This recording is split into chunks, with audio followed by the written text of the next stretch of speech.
Assalamualaikum warahmatullahi wabarakatuh. Bersama saya lagi DM Project. Saya dan teman-teman selalu bersedih hati ya. Pasti mengalami yang namanya bersedih ya. Saya beberapa kali ketika saya tidak dapat mewujudkan apa yang saya inginkan, apa yang saya impikan, tentulah saya bersedih hati. Karena saya menganggap bahwa usaha saya sudah maksimal, ya diiringin dengan doa pastinya. Jadi pencapaian yang ingin saya capai dalam satu waktu gitu, itu sudah maksimal saya rasa. Namun tidaklah seperti yang saya bayangkan. Hasilnya tidak memuaskan. Hasilnya kurang memuaskan. Bahkan hasilnya gagal. Dan seyakin-yakinnya saya bahwa teman-teman di sana juga pernah mengalami hal yang sama. Nah, bersedih hati kalau kita berlarut-larut itu akan menjadikan satu keadaan diri kita bahwa dengan kita bersedih hati kita merasa tidak percaya diri lagi. Kesedihan yang terus berlanjut akan membuat atau mengkonstruksi pemikiran kita bahwa apa-apa yang kita lakukan itu tidak akan memiliki arti lagi, bahkan ya sebaiknya ya kita mengurung diri. Nah, terkadang seperti itu yang sering kita pikirkan, sering kita alami gitu. Bersedih hati bukan tidak boleh, namun bersedih hati dalam berkelanjutan itu yang tidak diperbolehkan. Teman-temanku, wajar kita sebagai manusia ya, sebagai manusia ketika kita mengalami satu musibah, mengalami satu kecelakaan, mengalami satu peristiwa yang mana peristiwa itu berkesan sekali ya, itu sangat menyentuh ya, sangat menyentuh sekali, sangat menyentuh perasaan kita. Nah, itulah yang membuat kita bersedih ya, terkadang ketika sudah berlalu pun masa yang pernah kita alami itu sudah berlalu, ketika kita dalam kesendirian, kita bersedih. Ya. Nah, bersedih yang berlarut-larut ini yang akan membuat kita terkungkung pada satu pemikiran bahwa kita tidak dapat melupakan apa yang pernah terjadi, kekecewaan yang pernah terjadi, kekesalan yang pernah terjadi. Bahkan satu peristiwa yang mengakibatkan kegagalan yang fatal dalam perjalanan hidup kita, dan itu tidak akan pernah kita lupakan. Nah, hal ini membuat kita tanpa sadar kita itu mengurung daripada personal kita. Kita mau bergaul dengan teman baru, kita takut. Mau bekerja dengan tempat yang baru, kita takut. Bermimpi dengan impian yang baru, kita takut atas apa? Takut atas kegagalan, takut atas tidak diterimanya kita sebagai personal terhadap teman-teman baru kita, atau kita tidak lagi mampu untuk seakan-akan meraih satu mimpi yang kita ingin wujudkan di kedepannya, di waktu yang depan. Karena apa? Karena kita sudah mengalami kegagalan-kegagalan yang membuat diri kita selalu ingat atas apa-apa yang pernah terjadi, sehingga membuat kita seakan-akan pada posisi yang bersedih hati. Nah, bersedih hati seperti saya katakan tadi sangatlah lumrah sebagai manusia. Namun ketika bersedih ini berlarut-larut, ini akan menjadikan permasalahan tersendiri pada diri kita. Karena kita merasa takut untuk melaksanakan apapun kegiatan, baik itu berteman, membuat satu kelompok sosial yang baru, mau bekerja di tempat yang baru, atau memiliki mimpi yang baru. Karena kita takut apa? Takut akan kesedihan itu terulang kembali. Nah, kesedihan atau kita bersedih hati itu bukan hanya permasalahan-permasalahan yang saya sebutkan tadi.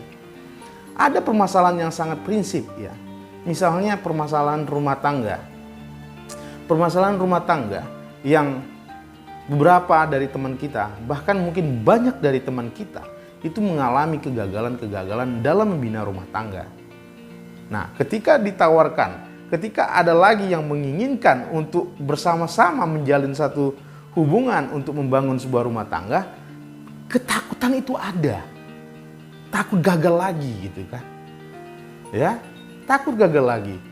Ketika gagal, nah maka muncullah sedih itu.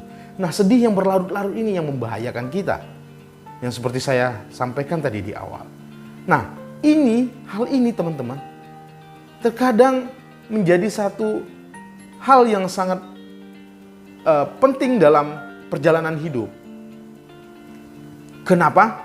Karena ketika orang udah gagal dalam rumah tangga, itu biasanya dia seharusnya itu sangat selektif lah dalam memilih pasangan untuk menjalankan satu bahtera rumah tangga yang baru, ya. Karena apa? Takut kegagalan yang pernah terjadi sebelumnya itu terulang kembali. Nah, jadi hal-hal ini di dalam kehidupan kita, bersedih hati memang lumrah sebagai manusia. Namun ketika itu menjadi satu peristiwa yang berlarut-larut dan kita mengkhawatirkan hal itu terulang kembali, ini yang menjadi permasalahan. Oke. Nah, sebaiknya teman-teman, biarkan masa itu berlalu. Biarkan kesedihan itu berlalu. Untuk hari ini, saat ini, dan akan datang, kita bikin coretan, tulisan cerita dalam hidup kita, hal yang baru. Bukan berarti kita melupakan hal-hal yang lama, namun hal-hal yang lama atau peristiwa-peristiwa yang lama yang membuat kita bersedih hati, itu menjadi satu pelajaran yang sangat berharga agar hari ini dan kelak yang akan datang itu tidak terulang kembali. Jikapun pada saat nanti itu akan terulang kembali, kita bisa mengantisipasi lebih awal. Bisa, setidaknya kita bisa memiliki solusi yang lebih baik lagi untuk mengatasi hal-hal tersebut. Makanya teman-teman,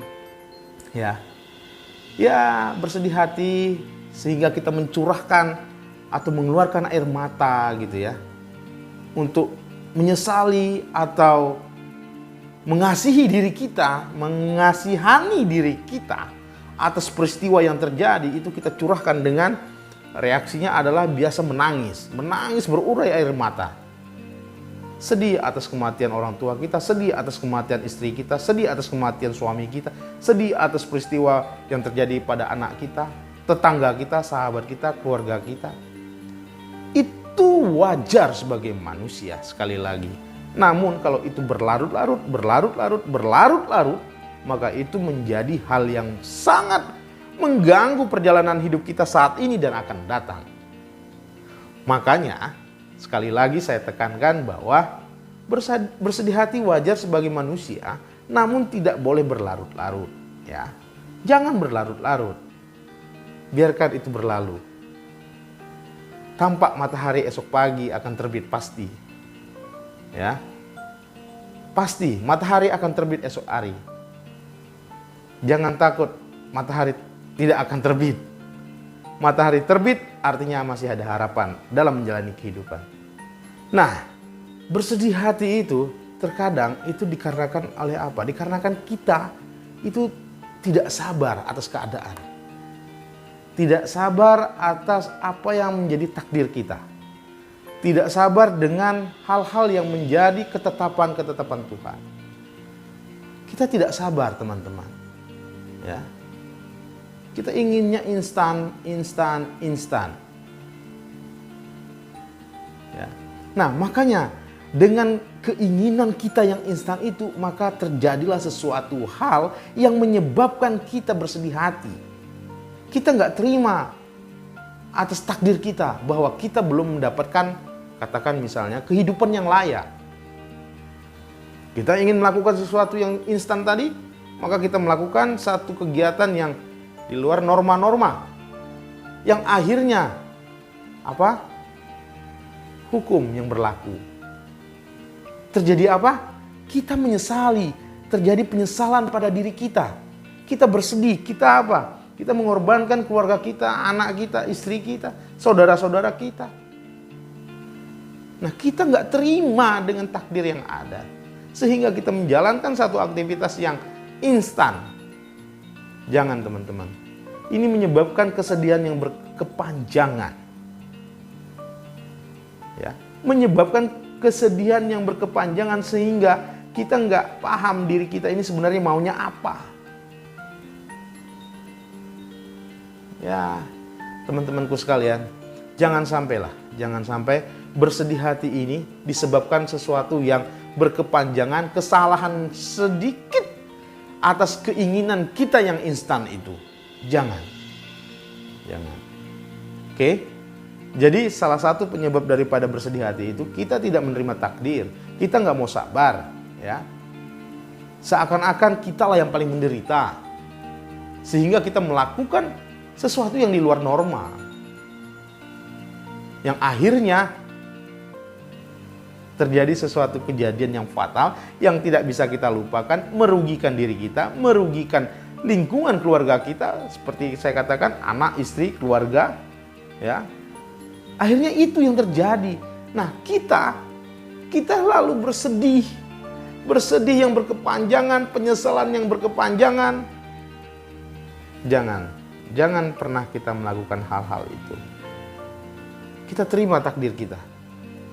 Kita berusaha keras, ya. Kita berusaha keras dalam menjalani hidup ini.